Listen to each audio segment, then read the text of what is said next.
નમસ્કાર. દિવસભરના તાજા સમાચારોમાં તમારું સ્વાગત છે. તમારી સાથે હું છું પિનલગીરી ગોસ્વામી. સમાચારો વિસ્તારથી જાણીએ એ પહેલા મહત્વના સમાચારો ઉપર એક નજર. મિત્રો, આજની વિડીયોમાં સૌપ્રથમ વાત થશે ગુજરાતમાં ઠંડીની આગાહી. અત્યારે ગુજરાતમાં નોનસ્ટોપ ઠંડીનો માહોલ જામ્યો છે. અનેક વિસ્તારમાં ન્યૂનતમ તાપમાન 15 ડિગ્રી કરતાં તો કોઈ વિસ્તારમાં 10 ડિગ્રી કરતાં નીચે જોવા મળ્યું છે.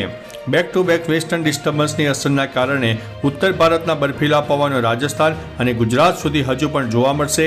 31 ડિસેમ્બર સુધીમાં ગુજરાતમાં હજુ પણ કાતિલ ઠંડીનો અહેસાસ થશે. બીજી તરફ અરબી સમુદ્ર અને બંગાળની ખાડી એક્ટિવ થતાં દક્ષિણ ભારત અને પૂર્વ ભારતના અનેક ભાગોમાં છૂટાછવાયા વરસાદ પણ થઈ શકે છે.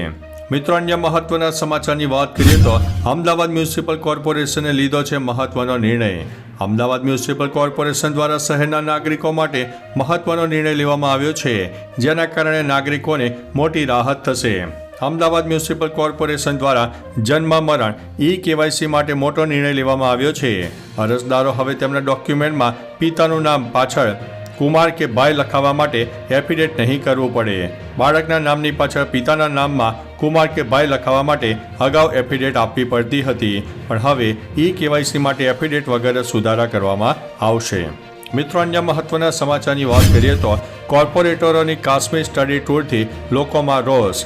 શિયાળાની કડકડતી ઠંડીમાં અમદાવાદના ભાજપ કોંગ્રેસના કોર્પોરેટરો અને અધિકારીઓ સ્ટડી ટૂરના નામે જમ્મુ કાશ્મીરના શ્રીનગર ખાતે 18 ડિસેમ્બરથી પ્રવાસે ગયા છે. પ્રથમ તબક્કામાં ભાજપના 40 જેટલા કોર્પોરેટર અને 2 અધિકારી સહિત કુલ 42 લોકો શ્રીનગર ખાતે પ્રવાસ માટે પહોંચી ગયા છે.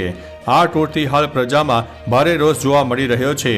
લોકોના પ્રશ્નો ઉકેલવાનો સમય નથી અને કરોડોની ટૂર પણ કરી રહ્યા છે. મિત્રો, અન્ય મહત્વના સમાચારની વાત કરીએ તો રાજકોટની યુનિકેરનો ડબલ ધમાકો. 2 પગના ઓપરેશન કરી નાખ્યા.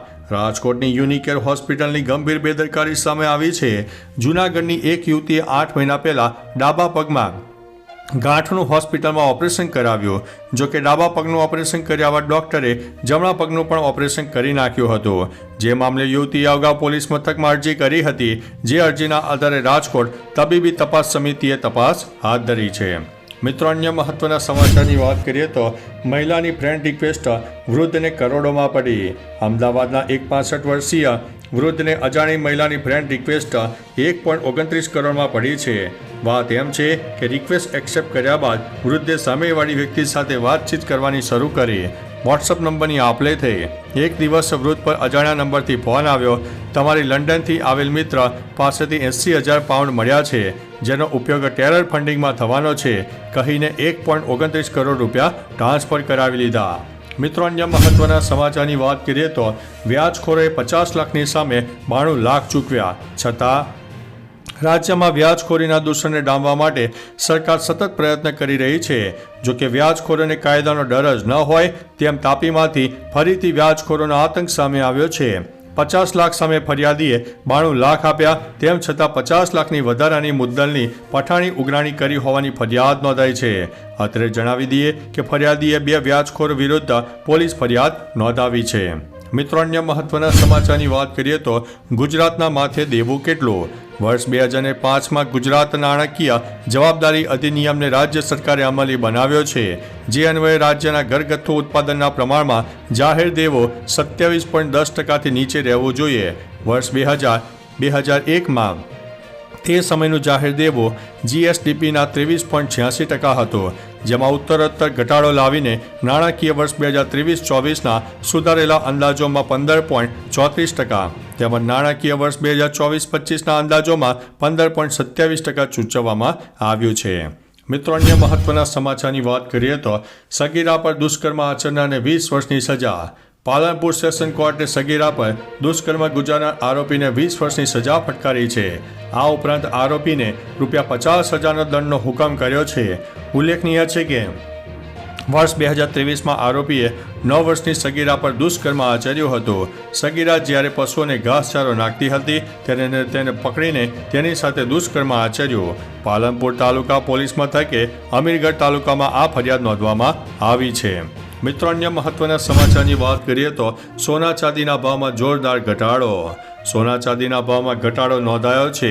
24 કેરેટ સોનું 1029 રૂપિયા સસ્તું થઈને 75,629 રૂપિયા પ્રતિ 10 ગ્રામ થયું છે, જ્યારે 22 કેરેટ સોનું 69,276 રૂપિયા પ્રતિ 10 ગ્રામ પર પહોંચી ગયું છે।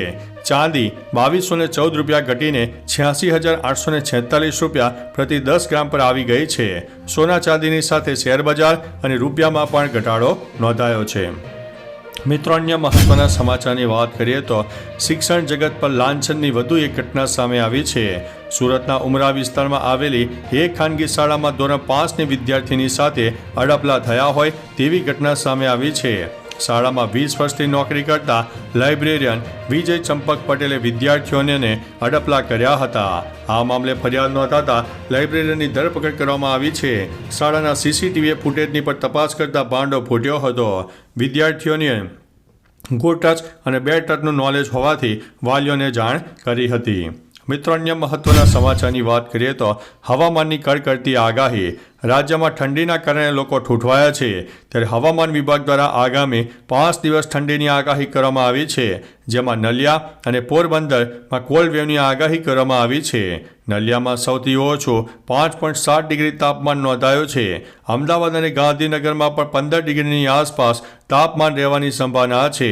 નલિયામાં તાપમાન 6 ડિગ્રીની આસપાસ રહે તેવી પણ સંભાવના છે।